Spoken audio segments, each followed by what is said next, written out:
In Syria's New Dawn, Parliament has been suspended, along with the constitution, for the next 3 months.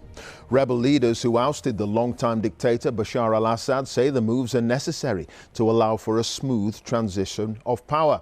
But a spokesman says Syria's religious and cultural diversity won't be threatened. It comes as Syrians continue to search prisons and hospitals for news of missing loved ones who disappeared during Assad's repressive rule. From Damascus, Jeremy Bowen has our top story tonight, and a warning: there are some details you may find distressing. They have to find the missing and identify the dead before they can build a new Syria. 35 more bodies of men killed in prison have arrived, and the mortuary at Mushtahid Hospital is full. The only way to find a missing son or father or brother is to look for yourself. It is painful. At the same time, we have hope. Even if we find him between the bodies, anything, as long as he's not missing. We want to find something of him. We want to know what happened to him. We need an end to this. The examination room is full of bodies too. If they can't be identified easily, the medics take tissue samples, building up evidence for DNA tests and future prosecutions.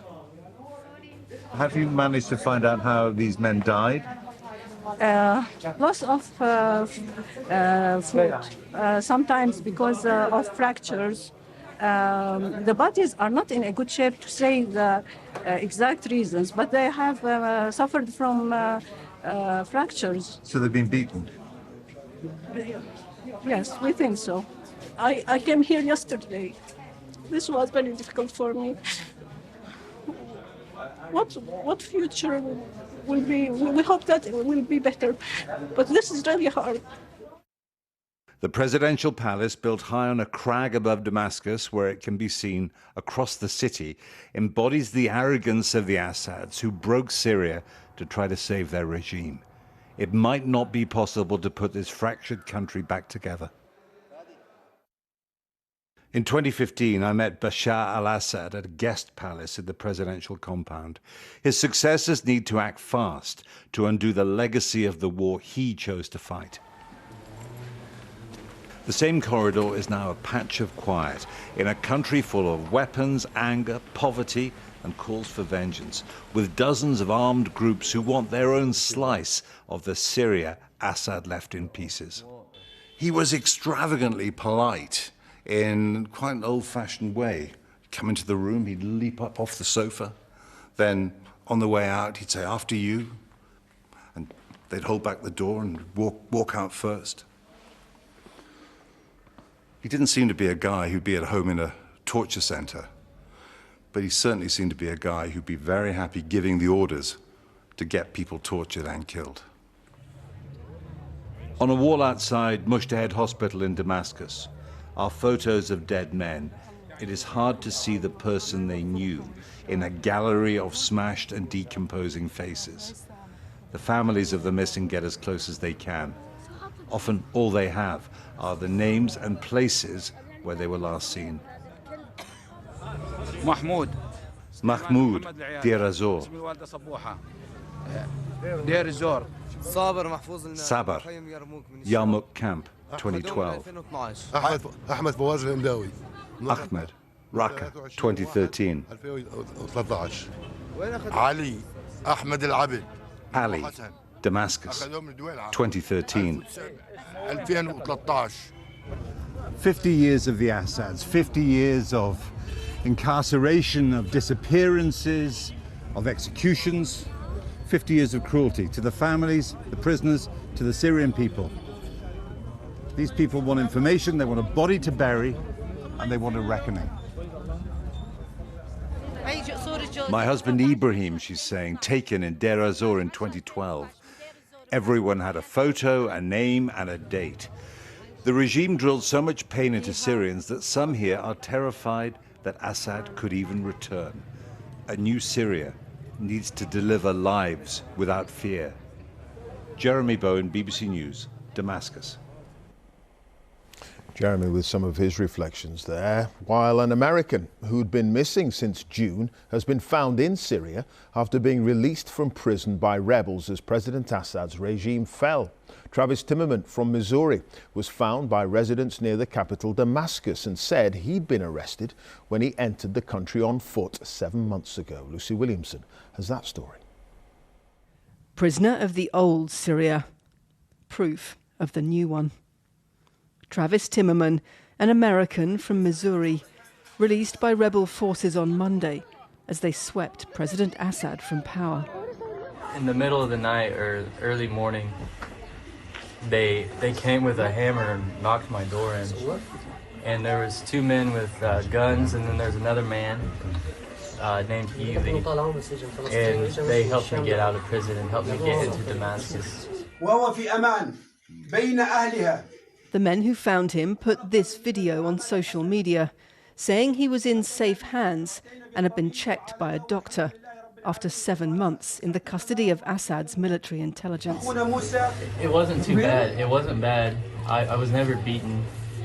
The only really bad part was that I couldn't go to the bathroom when I wanted to. Timmerman was found wandering through this Damascus suburb today by Syrians celebrating freedom themselves. Locals here in this neighbourhood are telling us that they found a foreigner wandering in the street outside. They said he was in fairly good condition, but they brought him here and gave him some food and some water. They said he was very hungry and talking in English, but they couldn't understand what he was saying and they didn't know exactly who he was. They showed us the selfies they'd taken with him as the militia, now in charge here, looked on. They found him barefoot on the road. He kept repeating that he was held by military intelligence in Damascus. We helped him, offered him food, treated him well as a human being, without any consideration of his American citizenship. Travis Timmerman's story is one among tens of thousands from Assad's notorious prison system. Many, more brutal, will never be told, silenced by the man many Syrians see as the biggest criminal of them all. Lucy Williamson, BBC News, Damascus. Let's rejoin Jeremy, who's in the Syrian capital. Jeremy, Parliament and the Constitution suspended for the next 3 months. What might that tell us about the new leadership?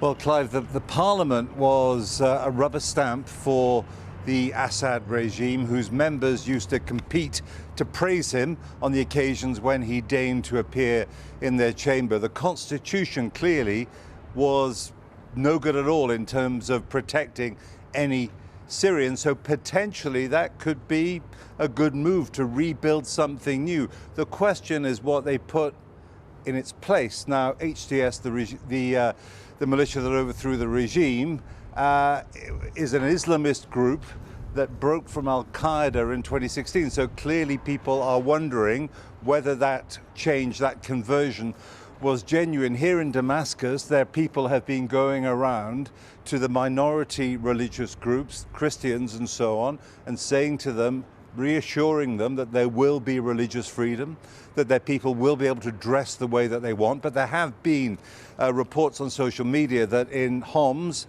a couple of hours drive from here, female judges have been told to wear headscarves in court, a move that they are resisting, I'm told, at the moment. So the thing is as well that there are troublesome neighbors from the Syrian point of view who like to interfere in this country, Israel and Turkey in particular. There are questions about how they will affect the equilibrium here. But I think in terms of the way this is going, we have to remember it is less than a week since Assad was forced out and forced into exile. So it's really very early days, too early to try and make a judgment.